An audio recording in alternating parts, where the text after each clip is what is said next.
enterprises and anyone using these models, they need to know how to use their own data, their own know-how, their own expertise, their own trade secrets to combine with these powerful algorithms to actually build experiences that are, new, refreshing, different, and powerful to provide a lot of value to their customers.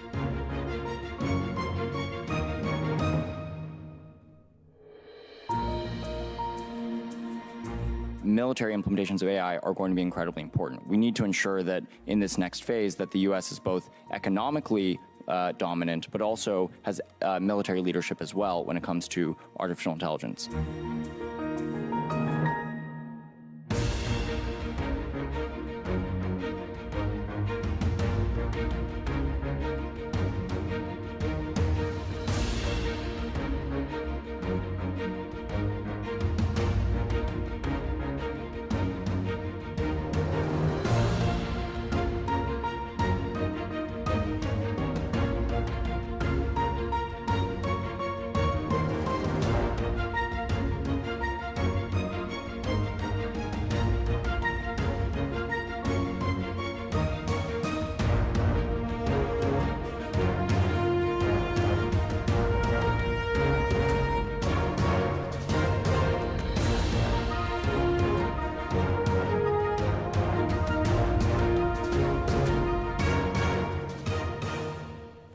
Hello. That was a long quote from you, Alex. My name is Garrett DeVink. I am a tech reporter at the Washington Post based in San Francisco, and I'm joined by Alex Wang, who you just saw that great intro about. It's really cool to see so many people here. Thank you so much for coming. This event was really oversubscribed, and I think we both go to a lot of events that we're both in San Francisco usually, and it's cool to come here to the other side of the country and see just the level of interest. And like in SF, it's kind of everything everyone's been talking about. Maybe we're even a little bit sick about it, but it's cool to say, okay, it's not just us. It's not just the weird, hippie commune out in the West Coast that's talking about this stuff. So thank you all for coming. Alex, I think we can just kind of jump right into it, but I just want to make sure for people who maybe haven't heard of Scale or maybe have heard of you but don't really know what you do, can you just in a couple sentences explain your company? Like, how are you different from a company like OpenAI or Google or Microsoft that's also doing AI right now? Yeah, it's a great question. So I started the company back in 2016. I was studying artificial intelligence at MIT and this was the year when DeepMind came out with AlphaGo, when Google released TensorFlow, and it became very clear that artificial intelligence, even at that time, was going to be one of the most important technologies, certainly of my lifetime. And I started Scale really to build the foundations and power the development of AI with the most critical piece, the data. Since then, since starting the company in 2016, over the past 7 years, we've been a part of every major advancement in artificial intelligence. We've worked with many of the large autonomous vehicle efforts, including General Motors, Toyota, and many of the large automakers. We've worked closely with the US government and the DoD on many of the initial AI programs. I'm sure we'll talk about that here in a bit. And then we've worked very closely with the entire emergence of generative AI and large language models. We've worked with OpenAI since 2019, innovated on many novel methods and use of data for artificial intelligence, and work at this point with the vast majority of the AI ecosystem, players like Meta, Microsoft, and many others. So it's kind of like picks and shovels of like this AI gold rush. Like you're selling the tools to help these companies develop these chatbots and LLMs and that kind of thing.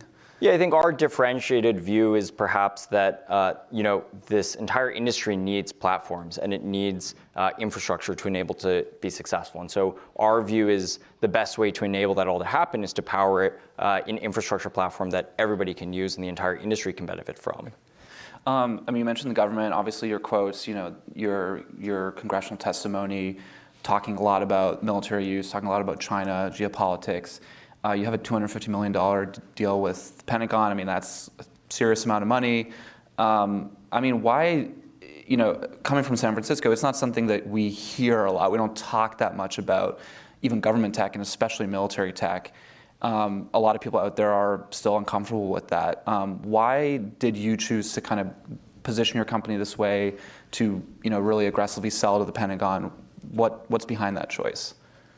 Yeah, so I grew up in Los Alamos, New Mexico, For those of you who watched Oppenheimer, it was literally filmed in many places from my childhood. And both my parents worked for the National Lab in Los Alamos, working on fusion physics and weapons technology. And so I grew up in this hotbed of these incredibly brilliant scientists who had made it their career and made the decision to dedicate their lives towards building very advanced technology to ensure that we maintain US leadership. As artificial intelligence became a more and more real technology over the past decade, it became pretty clear that this technology was one of the very few technologies that had the ability to impact the balance of power globally. And in particular, the sort of, China published their strategy, Made in China 2025, of which chips and AI are some of the key tenets. They talk specifically about how they believe a future world will be primarily dominated by chips and semiconductors, and they need to invest heavily into that technology to enable future technologies such as AI. And so, in particular, I went to China. In 2018, I visited China. One of our investors organized this trip to understand the Chinese tech ecosystem.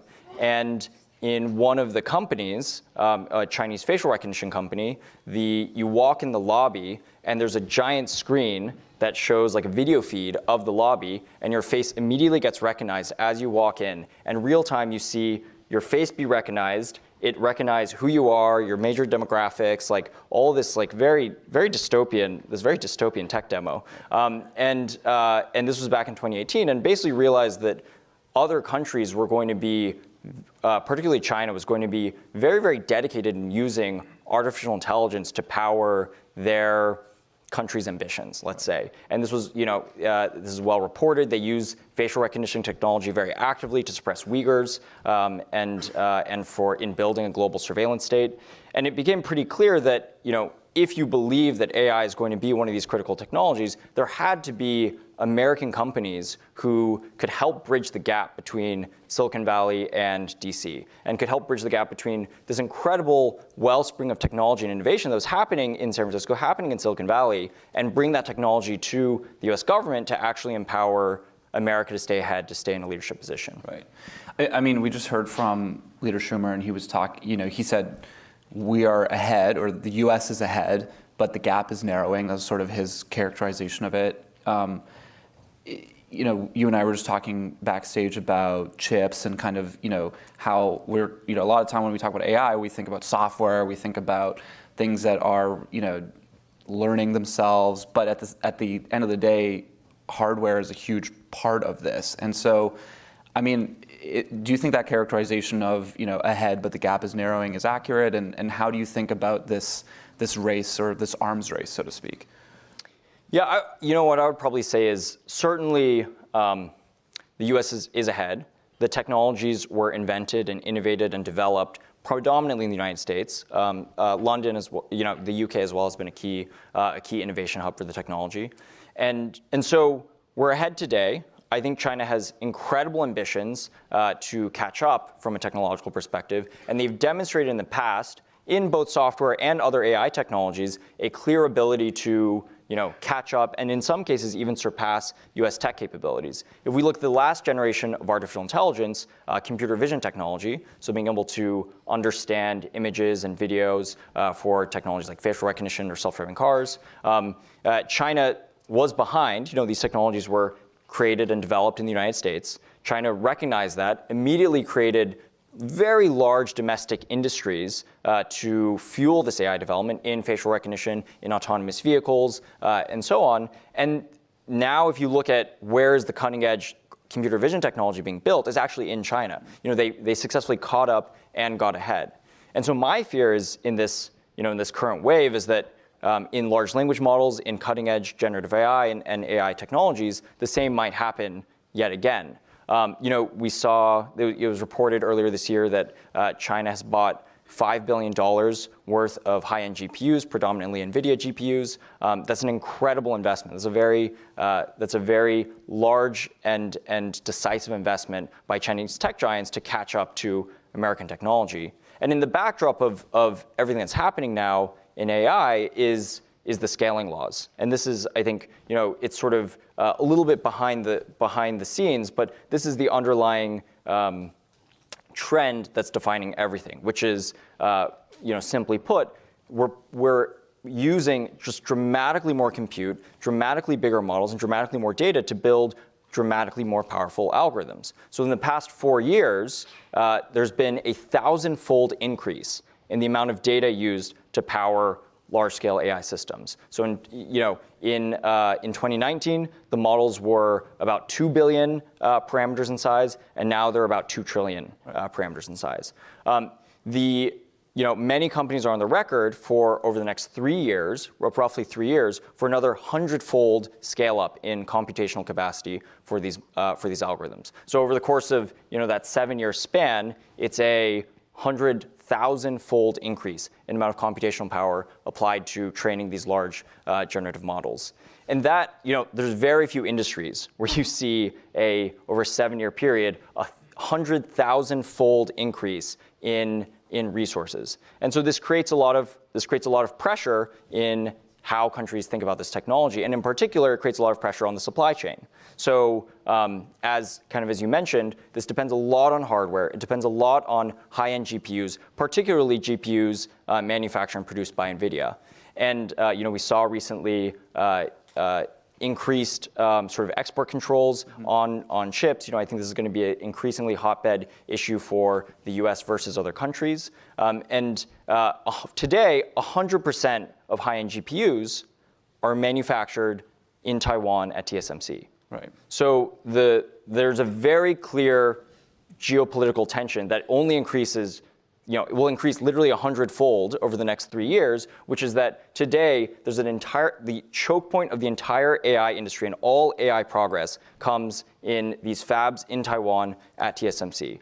And so if there's a lot of ways this plays out, there's many scenarios, but in one such scenario where China deems that they're falling dramatically far behind, it makes it far more likely that they'd choose to invade Taiwan and either all the fabs in Taiwan blow up and TSMC blows up and set back AI progress across the board, or they seize them and then use that production solely for their own purposes. There's a lot of people in Silicon Valley, prominent AI leaders, powerful AI leaders who are talking about AI algorithms beginning to outthink humans in years rather than decades. And I think I've been very skeptical about this, but these are very smart people who have serious chops and have huge amounts of followings within the industry. And some of them say, the worst thing you could do is attach something like that to a military system. And so, how do you engage with that, or how do you think about that belief that AI will, outstrip human ability to control it imminently? Like, do you take that seriously at all, or what do you think of that? I think if you look at the existing technology that we have, as well as the technology that's coming down the pipe, and sort of like all of the research and understanding of where this technology is going, I don't think that's a reasonable fear as of now. I do think that this technology is incredibly powerful, both for use of ensuring that democratic powers stay on top and that the United States maintains a leadership position, and there's real misuse cases, and there's things that we need to be concerned about the technology being used for. Our view is that AI, if you look at the history of warfare, it's punctuated by technological advancements that create asymmetric advantage. Right. That's sort of the summarize centuries and centuries of warfare. And artificial intelligence is one of a small handful of technologies. It's not the only technology, but it's one of a small handful of technologies that has the potential to shift that balance of power going forward.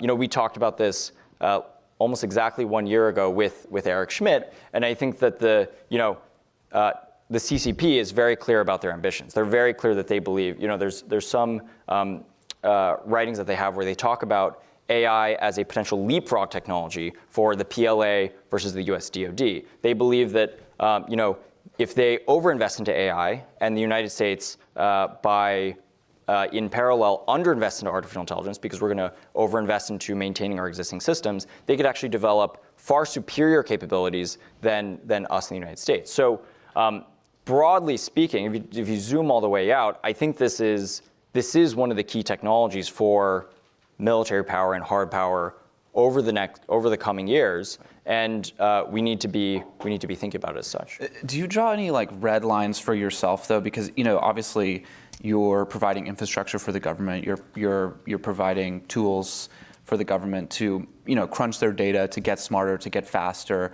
But if there was a bid for say a couple of years, your own tech is advanced and there's a bid for some kind of maybe cyber weapon that would go and disrupt an enemy nation's energy infrastructure at a time of war, and you had the capacity to build something like that, would you bid for a offensive weapon like that? Yeah, so our view, the DoD has actually spent a lot of time thinking about these questions, and I think the ethics of the use of artificial intelligence has been one of the primary pillars of their exploration and their effort. The DoD published their ethical AI principles a number of years ago, long before the technology was even as powerful as today, let alone even more powerful, to do a lot of, I think, preemptive thinking about what happens as this technology becomes more and more powerful. And I think they're very thoughtful, and I think in general our view is that we should build technologies that adhere ultimately to the DoD's ethical AI principles. Okay. There's yet an additional piece, which is the let's say, how do you enforce that we actually adhere to these principles, right? And our view is that there has to be a lot of advancements in testing and evaluation of AI systems. I think the greatest fear of many military commanders I've spoken to is that there will be some decision that's made, rightly or wrongly, to deploy a very immature AI system that could then create dramatic risks of our soldiers on the battlefield. And so I think we need to be thinking about what does it mean to actually have mature AI technology versus hype-driven AI technology, and how do we ensure that any technology that we deploy goes through the proper rigorous testing and evaluation of red teaming and deep sort of principles-based assessment to ensure that we have actually effective systems. Right. And I mean, like, do you think we're there? Like, because there's also some autonomous weapon systems that are already out there, that other countries are using. There's, drones that are able to kind of like detect certain targets and make decisions sort of on their own based on their own programming without a human necessarily in the loop. And so in some ways it feels like this stuff is already getting out of our hands. Our view, and in our conversations with most of the leaders in the DoD, is that humans are always quite necessarily in the loop. The technology as it stands today is primarily useful as a decision aid, not a decision maker. And there's a lot of very advanced military analysis on this matter. I think if you were to sum it up overall, it's that today, one of the key problems impacting our military is that there's too much information but too little intelligence. Right. There's an inundation of information coming from all sorts of different sensors and platforms, and the ability to synthesize that into core intelligence that can help military leaders and commanders understand what they should do. That's the missing gap. That's very different from, I think, fully autonomous weaponry or fully autonomous operations. I think it's more about decision aid and helping human decision makers and human operators be able to operate more effectively. A lot of your business model is, requires contract workers to kind of like assess technology, label things. This is something that obviously not just you, but the entire AI industry, there's a lot of humans that are behind it. And some colleagues of mine earlier this summer reported, went and spoke to some contractors of yours in the Philippines who, weren't getting all the money that they believe that they were entitled to. And you don't need to talk specifically about your situation, but if you look at the industry as a whole, there's still a lot of human involvement, right? And where, in terms of that contract workforce, like, is that something that you think for years and years and years, as AI continues to get smarter, we will need hundreds of thousands of humans to be involved in that painstaking work? Or is that something that is only really at the beginning of the tech development, and then down the road it might not be necessary anymore? Our view is that humans will always be very, very critical towards the development of AI technology. And so there will always be humans in the loop. There will always be humans involved in the actual development of the algorithms that are used. Back in 2019, we actually worked very closely with OpenAI to innovate and develop some of the today very cutting edge techniques to enable humans to provide input and preferences into the models to be able to guide their behavior. We developed this technique called reinforcement learning with human feedback, RLHF, that has now become a cornerstone of the entire AI industry in ensuring that we build very helpful and harmless AI models. There have been, OpenAI has published some of their research on this. They've reported that through use of reinforcement learning with human feedback, they're able to achieve an improvement in the helpfulness of the models equivalent to a 100-fold increase in model size. Simply put, what that means is, there's almost a quantum leap forward in the ability to build AI systems that actually adhere to human intent, adhere to human principles because of this technology that we've developed with them. We've just got a minute left, and I want to ask you the same question that we asked Senator Schumer, which is, you've testified a lot, you've talked a lot about, concerns, risks. You've mentioned even in this conversation about, guardrails and testing and evaluation. I mean, but if you just zoom out and think about AI in general and how quickly this technology is moving, what keeps you up at night? I think global proliferation of the technology is the most concerning trend today. If you look at what's happened just in the past year since ChatGPT, you've seen it become a primarily domestic technology to being an incredibly international technology. Some of the most advanced open source models were developed in Paris and France. There's been very large open source models being developed in UAE and in the Middle East. And then China, as I mentioned, has bought $5 billion worth of high-end chips to put their own hat into the ring of AI development. And the technology is at risk of real misuse. Some of the risks that keep me up at night the most are misuse in cyber attacks and misuse in bioweaponry. And these are some of the use cases of the technology that I think could really negatively impact humanity and could have very, very negative consequences for us all. All right. Well, thank you very much for joining us, Alex. Thanks, Garrett. Don't go anywhere. We'll have another guest very soon. But yeah, go ahead. Sweet.